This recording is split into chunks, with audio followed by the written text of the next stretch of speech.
世上最令人期待的餐厅，通常付出努力才能抵达。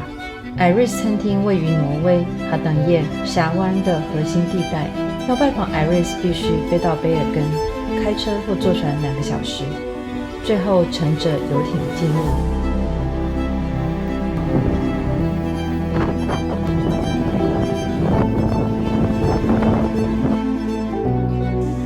OK， 我们刚刚就是抵达了卑尔根，然后现在的话就是开往 Iris 的路上，现在已经成为一个我觉得最难抵达的地方。那我们刚才上了高速公路，开了一段路之后，又上了这个 ferry， 现在还在下雨，而且大概10度左右。我们现在算是在北海的一部分，哇，好冷哦。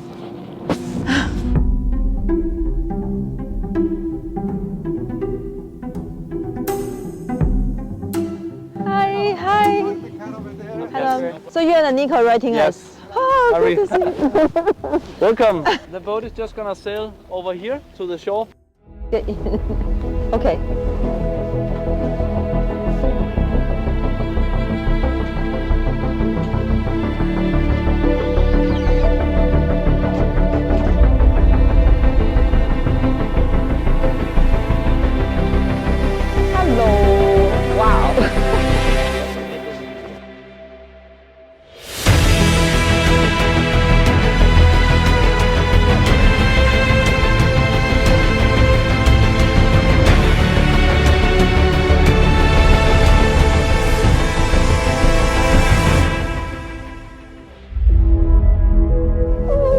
Made it! Wow! Amazing! So good to see you. Yes, I saw you only found the video. Yes. Obviously, we are still under construction because there is barely any restaurant yet. In Norway, it's a logistic, but it's an adventure already. This is my service kitchen, still under construction. It looks quite bare. So why you name this restaurant Iris? Obviously, we are on Salmon Eye, and inside the eye is the iris. Oh, okay. Iris is also a Greek goddess that was the messenger from God or Hades to the people. And what we are really wanting to do at Iris is we don't want to teach people how to do it, how to live their way, but we want to be kind of a messenger or inspiration for people to maybe use ingredients that we have not thought of yet. Okay. Showcasing all the unpopular ingredients that might never have the spotlight. Here at Iris, they have the spotlight. Okay, great. And these are the chairs that will go for the restaurant. And then everyone will be situated, in this small area with a view of the mountains called Malm and Milder. I think this is Malm and that is Milder on the left. Over there on the island is the island that me and Nico are living on. Yeah. Where only 4 people besides us okay. live all year round. And right now, as you could see outside, the scales in the bottom are getting fixed so they can take the big waves, because they put this art installation in September last year. So now they are just making it a little bit stronger.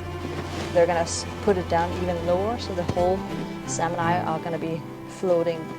And during the meal, the guests will be brought up to the terrace here. Okay. And, I'm glad you guys came. It really means a lot. Wow.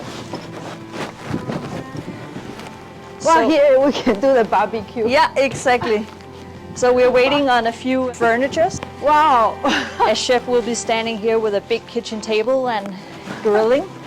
And the guests will be seated where you're at right now. And again, have this beautiful view of the 2 mountains. It's beautiful. It really is. We go up here sometimes and we're just like, wow, are we really doing this, you know? Yeah. And we are.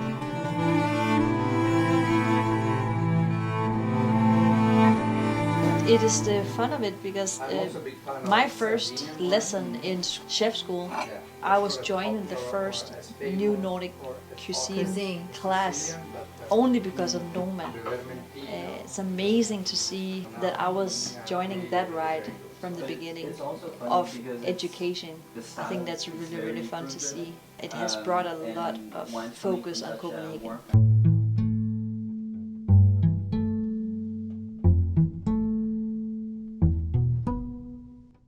2 weeks before I got married last year to Nico, we were invited up here.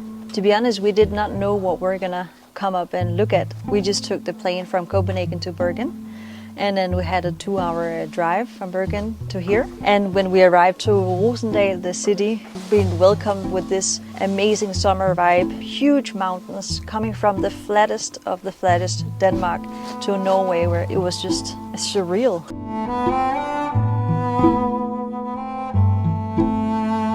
One of the facts that really struck us in the beginning is that 70% of the earth is covered in water, but only 2% of our calorie intakes come from the water.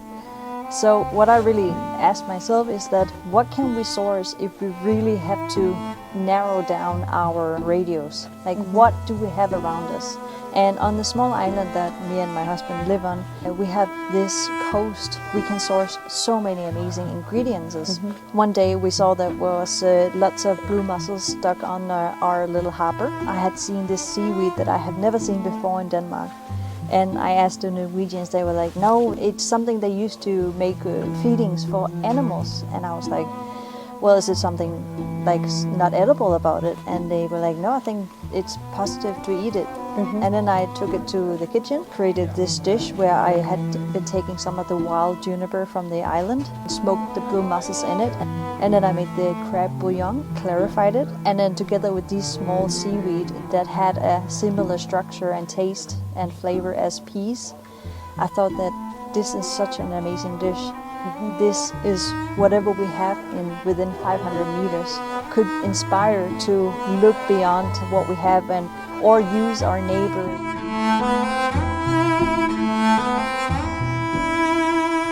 Like any other chefs, flavors are ultimately the number one goal. But I think for me the inspiration for a new dish also comes with figuring out, are there ingredients that has not been spotted yet?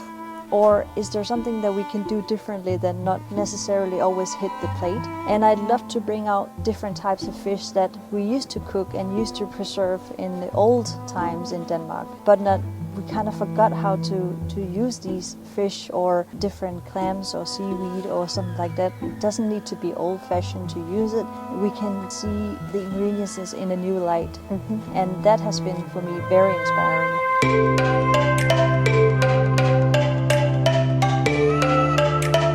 Going from the big city life to outskirts in Norway, where the nature decides how my agenda for the day is, that is truly the obstacle for me to take this decision, was that you put a chef that loves to use particularly Norwegian seafood in Copenhagen, and then you ask her if she want to go where the produce is. For me, that was kind of like a candy shop.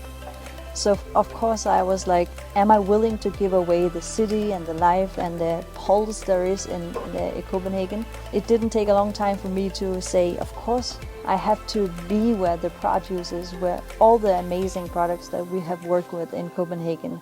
Suddenly I'm going up to live where they are. That was the biggest challenge, but I'm really excited to be here. We have lots to tell through the menu. Iris will read like a story where all the ingredients will be their own main character in each dish, and they will be having the spotlight. I would say that I'm very thrilled to be opening the doors in a couple of weeks. I have been waiting for this day to come, and we are so many people just looking, welcome you guys with a big smile. I think it will be an experience where people should be open for a new experience.